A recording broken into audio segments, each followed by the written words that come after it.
మనందరూ తెలుసు Hyderabad house, Baroda house, Jodhpur house, Dholpur house, ఇలా రకరకాల కింగ్డమ్స్, ప్రిన్స్లీ స్టేట్స్ అప్పట్లో ఇల్లు కట్టించుకున్నారు.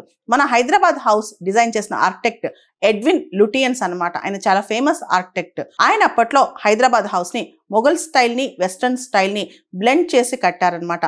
1919లో దీని కన్స్ట్రక్షన్ మొదలైనట్టు చెప్తారు. ఏదేమైనప్పటికీ ఈ బిల్డింగ్ మాత్రం 100 సంవత్సరాల చరిత్ర ఉందన్నమాట. మొఘల్ స్టైల్, యూరోపియన్ స్టైల్ కలిపి చేశారు. అయితే నిజాం ప్రిన్సెస్ కానీ వాళ్ళ వారసులు కానీ మరీ వెస్టర్న్ స్టైల్లో ఉందని చెప్పి ఈ బిల్డింగ్ అప్పట్లో కాస్త నెగ్లెక్ట్ చేశారంట.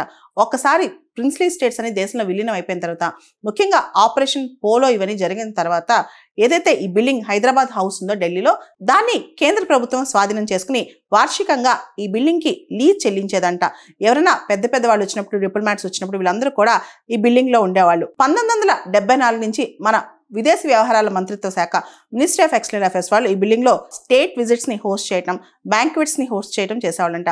మనకు తెలిసి చాలా పెద్ద పెద్ద ప్రముఖులు, అది యుఏఈ క్రౌన్ ప్రిన్స్ కావచ్చు, లేకపోతే జపనీస్ ప్రైమ్ మినిస్టర్ కావచ్చు, బ్రిటిష్ ప్రైమ్ మినిస్టర్ కావచ్చు, అమెరికన్ ప్రెసిడెంట్ కావచ్చు, ఎవరైనా గొప్ప గొప్ప వాళ్ళు విదేశాల నుంచి వస్తే కనుక ఈ బిల్డింగ్ లో మనం మీటింగ్స్ కానీ, డిన్నర్స్ కానీ హోస్ట్ చేస్తాం.